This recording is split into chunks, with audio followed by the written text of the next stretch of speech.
സിന്ദൂരരേഖ ഭാഗം 125. സൂര്യ, ഞാനൊന്ന് വീട്ടിലേക്ക് ചെല്ലട്ടെ. അമ്മാൾ ഒട്ടും ഓക്കെ അല്ല. ഈ സിറ്റുവേഷനിൽ അവളുടെ അടുത്ത് ഞാൻ വേണ്ടതാണ്. എന്നിട്ടും എനിക്ക് പറ്റാതെ പോയി. മനു ഒരു കുറ്റബോധം പോലെയാണ് അവനോട് പറഞ്ഞത്.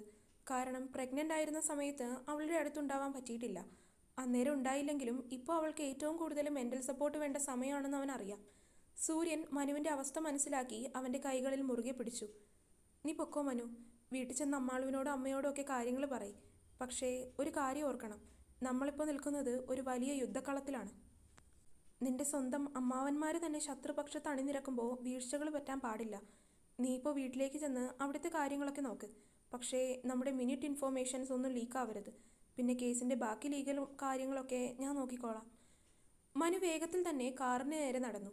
വണ്ടി സ്റ്റാർട്ട് ചെയ്ത് അവൻ വീട്ടിലേക്ക് കുതിക്കുമ്പോൾ മനസ്സ് നിറയെ അമ്മാളുവിൻ്റെ സങ്കടത്തോടെയുള്ള മുഖമായിരുന്നു. അവൾ പ്രഗ്നൻ്റ് ആയിരുന്ന സമയത്ത് ഒരു ഭർത്താവിൻ്റെ തണൽ ഏറ്റവും കൂടുതൽ ആഗ്രഹിച്ച നാളുകളിൽ അവളെ ഒറ്റയ്ക്കാക്കി അകന്നു നിൽക്കേണ്ടി വന്നത് ഓർക്കുമ്പോൾ അവൻ്റെ കൈകൾ സ്റ്റിയറിങ്ങിൽ അമർന്നു. മനു വീടിൻ്റെ മുറ്റത്തേക്ക് കാർ നിർത്തി വേഗത്തിൽ അകത്തേക്ക് കയറി. ഹാളിൽ കസേരയിലിരിക്കുന്ന അമ്മ അവൻ്റെ വലിഞ്ഞു മുറുകിയ മുഖവും വെപ്രാളവും കണ്ട് പരിഭ്രാന്തിയോടെ എഴുന്നേറ്റു. മനു, നീ എപ്പോൾ എത്തി? എന്താ ഇങ്ങനെ ഇരിക്കുന്നത് നീ?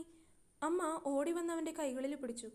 മനു അമ്മയെ നോക്കി ദീർഘമായി ഒന്ന് ശ്വാസം വലിച്ചു വിട്ടു. ഞാനിന്ന് രാവിലെ എത്തി. അമ്മേ, അമ്മാളും ഇവിടെ? അത്രമാത്രം പറഞ്ഞുകൊണ്ട് അവൻ അവളെ തിരക്കി. അവൾ മുകളിലെ മുറിയിലുണ്ട് മോനെ. ഇപ്പോഴും അവൾ ഓക്കെ അല്ലാത്തതുപോലെയാണ്. എപ്പോഴും എന്തെങ്കിലുമൊക്കെ ചിന്തിച്ചുകൊണ്ടിരിക്കും. അത് പറയുമ്പോൾ അമ്മയുടെ കണ്ണുകൾ നിറഞ്ഞു. ഞാൻ അവളെ ഒന്ന് കണ്ടിട്ട് വരാം.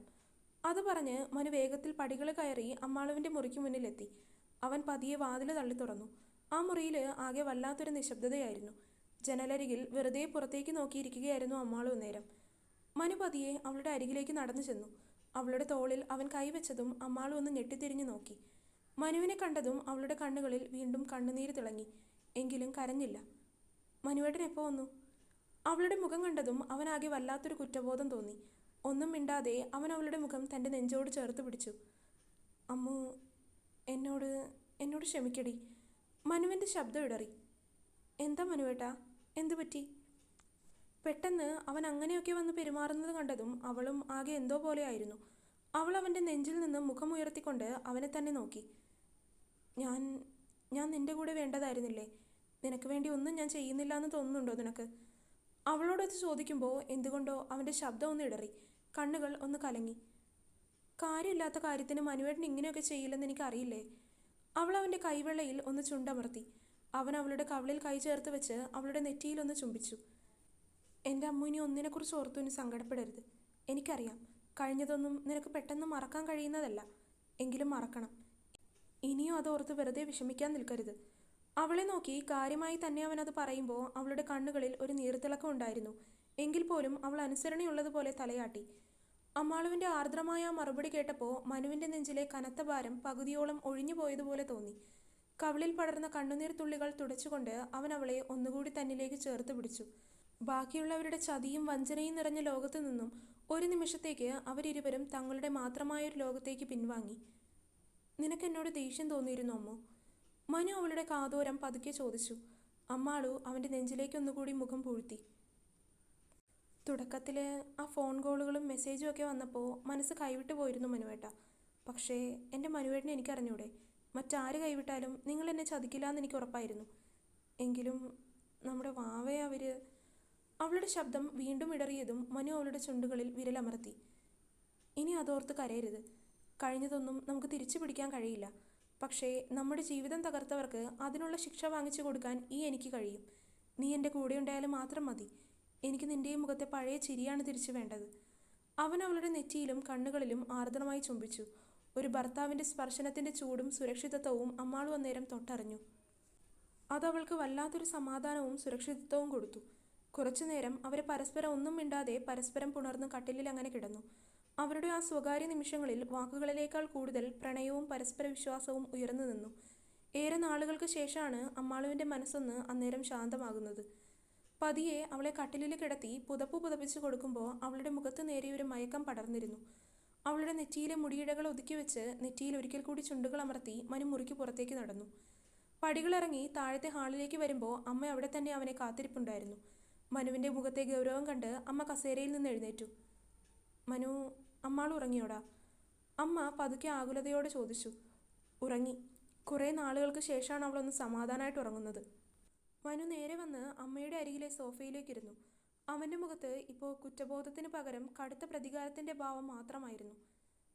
അമ്മേ, ഞാൻ ഹൈദരാബാദിൽ പോയത് എനിക്കറിയാം. അനവദ്യ അവളെ അന്വേഷിച്ചായിരുന്നു എന്ന് അവൻ പറഞ്ഞു തുടങ്ങിയപ്പോൾ തന്നെ അമ്മ അതിനിടയിൽ കയറി പറഞ്ഞു. കൂടാതെ അമ്മ അവൻ്റെ അരികിലേക്ക് വന്നിരുന്നു. മനു അവിടുത്തെ കാര്യങ്ങൾ ഓരോന്നായി പറയാൻ തുടങ്ങി. അമ്മാളുവിനെ പലപ്പോഴായി വിളിച്ച് ഭീഷണിപ്പെടുത്തിക്കൊണ്ടിരുന്ന ആ നമ്പറുകൾ പിന്തുടർന്നാണ് സൂര്യൻ്റെ ഇൻഫോർമേഷനും കൊണ്ട് ഞാൻ ഹൈദരാബാദിലേക്ക് പോയത്. അവിടെ ഒരു ഫ്ലാറ്റിലായിരുന്നു അനവദ്യ താമസിച്ചിരുന്നത്. അവിടെ ഒരു സ്ത്രീയും കുഞ്ഞുമായിരുന്നു ഞാൻ ചെന്നപ്പോൾ ഉണ്ടായത്. പിന്നീട് അവരന്വേഷിച്ച് ഞാൻ അവിടെ ചെന്നതറിഞ്ഞപ്പോൾ അവർ ആ ഫ്ലാറ്റിൽ നിന്ന് മാറി താമസിച്ചു. അന്വേഷിച്ച് ഞാൻ അതും കണ്ടുപിടിച്ചു. അങ്ങനെ അനവധിയെക്കുറിച്ചുള്ള നുണപരിശോധന അടക്കമുള്ള എല്ലാ കാര്യങ്ങളും അവൻ അമ്മയോട് തുറന്നു പറഞ്ഞു. എല്ലാം കഴിഞ്ഞ് ഞാനും സൂര്യനും കൂടി ഫോറൻസിക് ലാബിൽ നിന്ന് പുറത്തേക്ക് ഇറങ്ങിയ ഉടനെയാണ് അങ്ങോട്ടേക്ക് കറുത്ത ഗ്ലാസുകൾ വെച്ചൊരു കാറ് വന്നത്. അതിൽ നിന്ന് ഇറങ്ങിയ ആളെ കണ്ടപ്പോൾ സൂര്യൻ പോലും ഒരു നിമിഷം തരിച്ചു നിന്നുപോയി. അഡ്വക്കേറ്റ് ബ്രഹ്മദത്തൻ. ബ്രഹ്മദത്തനോ? അതാരാ? അമ്മയ്ക്ക് സംശയം. ആള് കേരളത്തിലെന്നല്ല, ഇന്ത്യയിലെ തന്നെ ഏറ്റവും പ്രശസ്തനായ സുപ്രീം കോടതി ക്രിമിനൽ വക്കീൽ. ലക്ഷങ്ങൾ മണിക്കൂറുകൾക്ക് ഫീസ് വാങ്ങുന്ന അയാൾ പെട്ടെന്ന് നമ്മുടെ മുന്നിൽ വന്ന് നിൽക്കുന്നു. ആള് കൃഷ്ണനമ്മാവൻ ഏർപ്പെടുത്തിയതനുസരിച്ച് ഈ കേസിൽ നിന്ന് അവന്മാരെയൊക്കെ രക്ഷപ്പെടുത്താൻ വേണ്ടി വന്നിരിക്കുന്നതാണ്. എ സ്ട്രോങ് ലീഗൽ ഇൻഫ്ലുവൻസ് അയാളിൽ നിന്ന് നമുക്കുണ്ടാവും. സത്യത്തെ വളച്ചൊടിച്ച് കള്ളമാക്കി മാറ്റാനും നുണയെ സത്യമാക്കി മാറ്റാനും അയാൾക്ക് കഴിയും. അത്രയും വാക്ചാതുര്യമുള്ളയാളാണ്. മനുവിൻ്റെ വാക്കുകൾ കേട്ട് അമ്മ അവനെ ഒന്ന് നോക്കി. അവരുടെ കണ്ണുകളിൽ വിശ്വസിക്കാൻ കഴിയാത്ത ഭാവമായിരുന്നു. പിന്നെയും തൻ്റെ സ്വന്തം സഹോദരൻ തന്നെ തൻ്റെ മകറ്റ ജീവിതം നശിപ്പിക്കാൻ കൂട്ടുനിൽക്കുന്നു എന്ന സത്യം അവരുടെ ഹൃദയം തകർത്ത് കളഞ്ഞു. കൃഷ്ണൻ, അയാളും ഇങ്ങനെയായിപ്പോയോ? നമ്മുടെ കുടുംബം തകർക്കാൻ അയാളും അവർക്കൊപ്പം ചേർന്നല്ലേ? അമ്മയുടെ ആ ചോദ്യത്തിന് മനു ഒന്നും മിണ്ടിയില്ല. അല്ലെങ്കിലും സ്വന്തം സഹോദരൻ്റെ ക്രൂരത നേരിൽ കണ്ട് സഹിക്കാനാവാത്ത സഹോദരിയെ എന്തു പറഞ്ഞ് ആശ്വസിപ്പിക്കാനാണ്? സാമുവലിനെയും സിറിലിനെയും അനവധിയെയും കേസിൽ നിന്നും പുറത്തിറക്കാൻ അമ്മാവൻ തൻ്റെ രാഷ്ട്രീയ സ്വാധീനം മുഴുവൻ ഉപയോഗിക്കുകയാണ്. ബ്രഹ്മദത്തൻ ഞങ്ങളെ ഭീഷണിപ്പെടുത്തിയാണ് അവിടെ നിന്നും പോയത്. നമ്മൾ നടത്തിയ നുണപരിശോധനയ്ക്ക് മജിസ്ട്രേറ്റിൻ്റെ കൃത്യമായ അനുമതിയില്ലാത്തതുകൊണ്ട് കോടതിയിൽ അതിന് പുല്ലുവിലയേ ഉള്ളൂ എന്നും 5 മിനിറ്റ് കൊണ്ട് ആ തെളിവുകളൊക്കെ അയാൾ പൊളിച്ചെടുക്കുമെന്നൊക്കെ പറഞ്ഞ് അയാൾ ഒത്തിരി വെല്ലുവിളിച്ചിട്ടാണ് പോയത്. സൂര്യൻ പറഞ്ഞത് ശരിയാണ്. അവർക്ക് നമ്മൾ വിചാരിച്ചതിലും വലിയ രാഷ്ട്രീയ നിയമ സ്വാധീനമുണ്ട്. കൃഷ്ണനമ്മാവൻ വിചാരിച്ചാൽ കേസ് നിസ്സാരമായിട്ട് അട്ടിമറിക്കാൻ വലിയ പാടില്ല.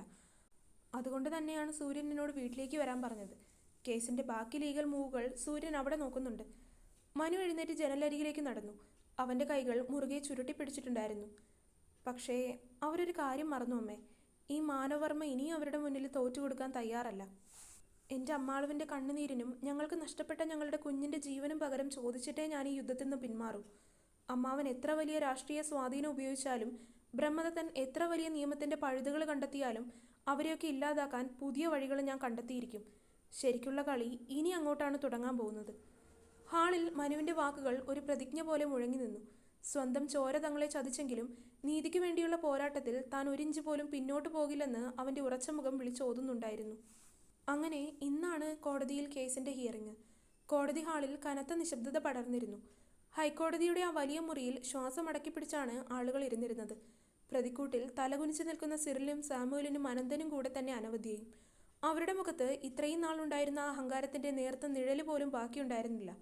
പ്രതിഭാഗത്തിനു വേണ്ടി ഇന്ത്യയിലെ തന്നെ ഏറ്റവും പ്രശസ്തനായ അഡ്വക്കേറ്റ് ബ്രഹ്മദത്തൻ ഗാംഭീര്യത്തോടെ തൻ്റെ വാദങ്ങൾ നിരത്തി കഴിഞ്ഞിരുന്നു.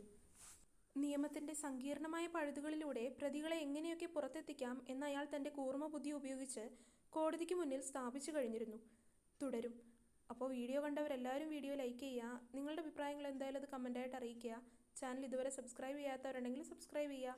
അടുത്ത പാർട്ടുമായിട്ട് തന്നെ നാളെ തന്നെ വരാം. ബൈ.